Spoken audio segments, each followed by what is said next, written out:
tardes y bienvenidos una vez más a nuestro programa.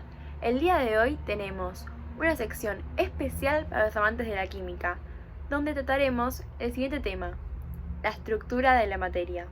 Para comenzar, hemos habilitado nuestras redes sociales, en especial Twitter, donde pueden comentarnos sus dudas bajo el hashtag de mito o verdad, para las cosas que quizás no tengan tan claras. Bueno, el primer mensaje que nos llegó es de Betty y dice así: ¿es cierto que la materia debe ocupar un lugar en el espacio? Esto es cierto. Se define la materia como todo aquello que tiene masa, se puede percibir a través de los sentidos y, como dijo Betty, ocupa un lugar en el espacio, es decir que tiene volumen. Ya nos están llegando más mensajes. Rebeca pregunta: ¿las radiaciones son ejemplo de materia? Esto no es cierto. Elementos como la luz, el sonido y las radiaciones no son ejemplo de materia. Identificamos la materia mediante dos propiedades: las propiedades intensivas y las propiedades extensivas. Sobre este tema nos llegó una pregunta que dice: ¿el olfato es una propiedad intensiva? Esto es correcto. Las propiedades intensivas son aquellas que no dependen de la cantidad de materia analizada. Por ejemplo, las propiedades organolépticas, es decir, lo que se percibe a través de los sentidos. También las temperaturas de cambio de estado y las propiedades físicas de la materia son propiedades intensivas. Justo nos llegó un tweet sobre nuestro próximo tema, donde se afirma: lo incoloro del agua es una de sus propiedades extensivas. Esto no es así. Las propiedades extensivas son aquellas que sí dependen de la cantidad de materia analizada. Por ejemplo, la masa, el peso y el volumen. La última publicación que vamos a leer hoy dice: la materia puede variar en dos estados, líquido y sólido. Esto es un mito. La materia posee estados de agregación y son tres. El estado sólido tiene forma y volumen propio.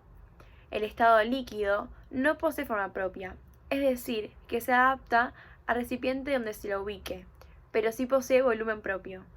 Y el estado gaseoso no posee ni volumen ni forma propia. Esto es todo hoy en nuestra sección de mitos o verdad. A continuación los voy a dejar con mi compañera, que va a seguir con un tema aún más interesante. Sigan participando en todas nuestras redes sociales y hasta la próxima ocasión. Vamos a continuar con lo que dijo mi compañera Ana, abarcándolo todo en los modelos. Los modelos son herramientas que sirven para interpretar la realidad, que poseen tres características. La primera de sus características es que son muy predictivos, son abarcativos y también son explicativos. Por lo tanto, intentan explicar muchos elementos y por otro lado suprimen otros para no obtener mucha complejidad en ellos. El modelo del que vamos a hablar ahora es el modelo cinético corpuscular, que habla sobre los distintos estados de la materia. Pero antes vamos a hacer el primer alto para mostrar uno de los memes que nos mandaron por nuestro WhatsApp, que lo vamos a estar dejando acá abajo, que dice: por un lado dice, dijiste que hablaríamos sobre modelos, y se ve de fondo una de las chicas viendo un modelo masculino en pasarela, y en el otro lado, como excusa, dice sí, pero sobre el modelo cinético corpuscular.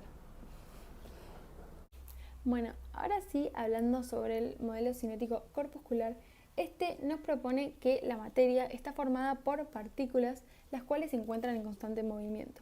Entre ellas siempre hay espacios vacíos y los diferentes materiales de la materia hacen que las fuerzas de atracción de ellas sean con distintas intensidades. Todas las propiedades macroscópicas que vemos a simple vista se perciben de distintas maneras gracias a, como mencioné antes, las partículas se comportan de distinta manera.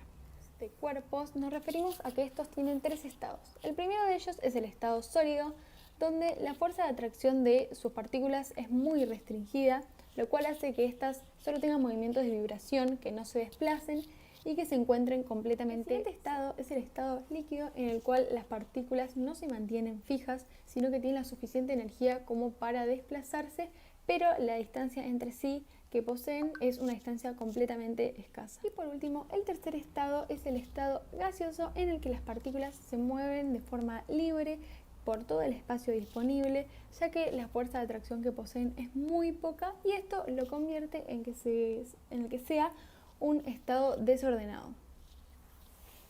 vamos a realizar la segunda pausa para volver a mostrar otro de los memes que nos están enviando a nuestro teléfono, que habla sobre los 3 estados que acabamos de mencionar. Y el primero es una imagen que habla sobre el estado sólido, que dice: mi salario es sólido, pero igual una ayudita, es un hombre pidiendo dinero. En el segundo tiene una bolsa que dice, representando el estado líquido, que dice: aquí tiene su liquidez. Y abajo es una bolsa con dinero que dice: rescate para pagar la cuenta de fin de mes. Y por último, en el estado gaseoso, dice: devolver el dinero, ¿cómo? Si se evaporó. Ahora tenemos otro meme, una medianoche, cuando ya ingeriste bebidas alcohólicas.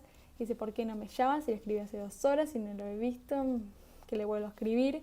Y después, al día siguiente de la fiesta, cuando ya el estado alcohólico se superó, ahora el estado gaseoso, dice: al día siguiente, cuando esto es una nebulosa, ¿qué le dije? ¿Cómo llegué a casa? ¿Cómo le pude poner eso por WhatsApp?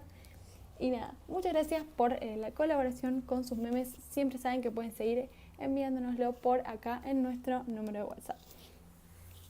Ahora vamos a continuar explicando los cambios de estado.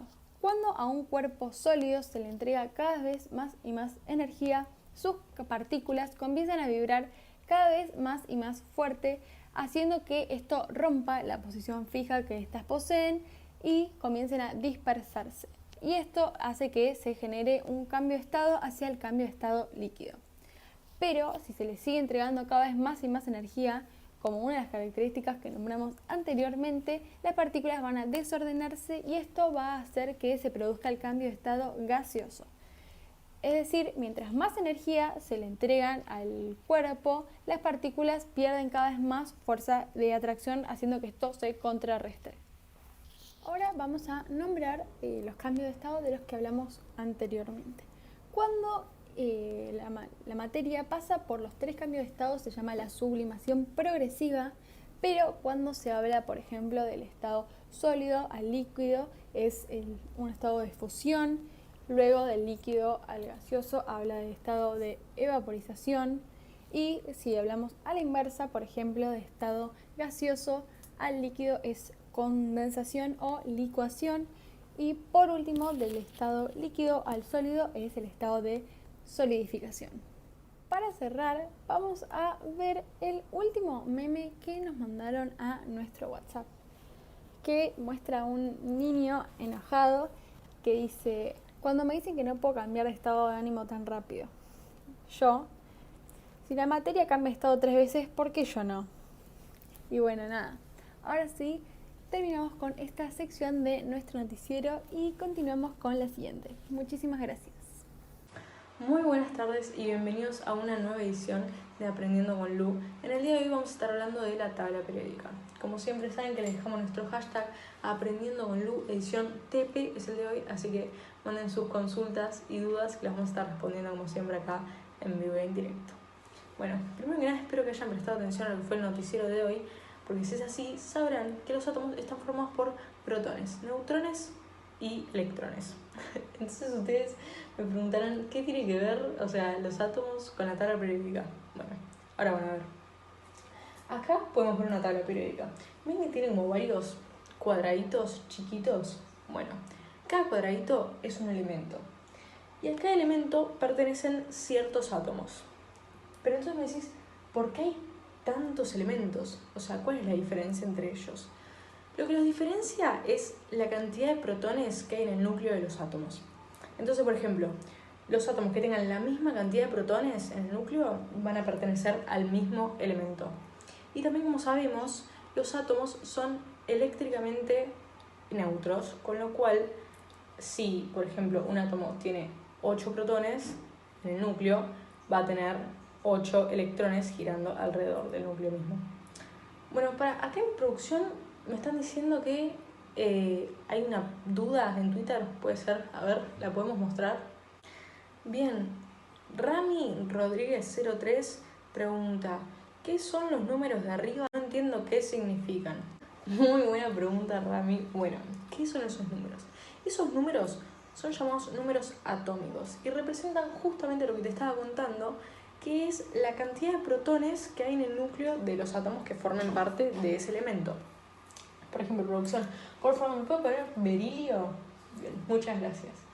El berilio podemos ver que el número atómico es 4. Entonces, ¿cuántos protones van a tener en el núcleo los átomos que forman parte de este elemento?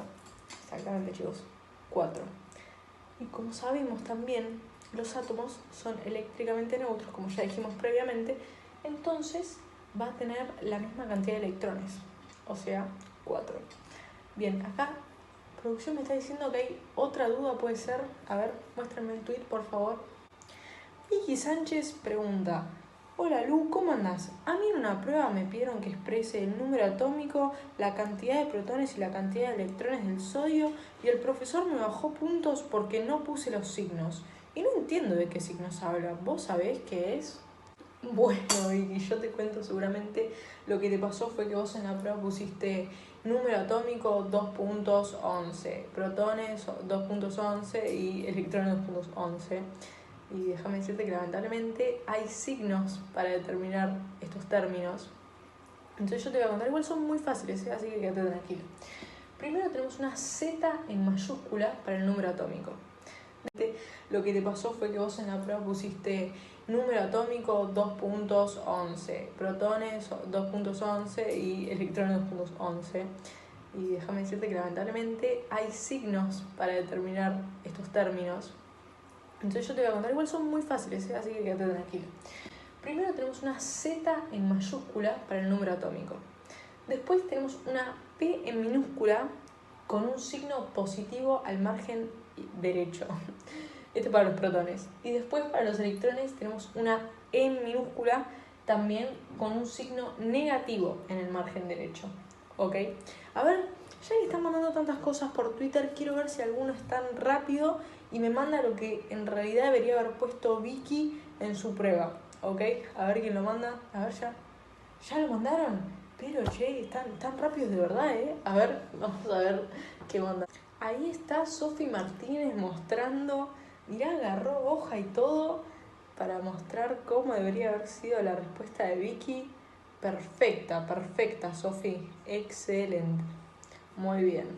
Bueno, muy bien, Sofi, pero les tengo que decir que vamos a pasar a otro tema, porque ya estuvimos hablando mucho de los electrones, mucho de los protones, pero hay una partícula subatómica de los átomos de la cual todavía no hablamos, y son los neutrones. Entonces, ¿cómo vamos a hacer para encontrar estos mismos, ¿no?, en la tabla periódica? Bien, yo les cuento. Entonces, ¿cómo vamos a hacer para encontrar estos mismos, ¿no?, en la tabla periódica? Bien, yo les cuento.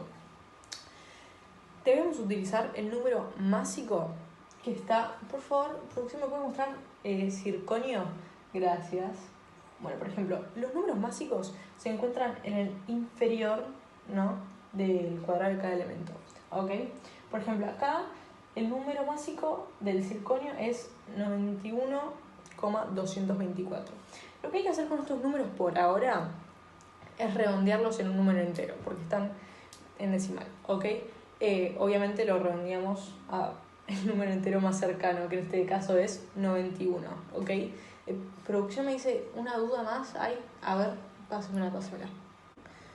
Tommy Chenis pregunta: entonces, ¿la cantidad de neutrones que hay en los átomos del elemento circonio son 91? No, Tommy. Bien, Tommy, lo que te está pasando es que te estás confundiendo el número másico con la cantidad de neutrones. No son lo mismo. El número másico lo vamos a utilizar nada más para llegar a la cantidad de neutrones que hay, pero no es la cantidad de neutrones que tienen los átomos.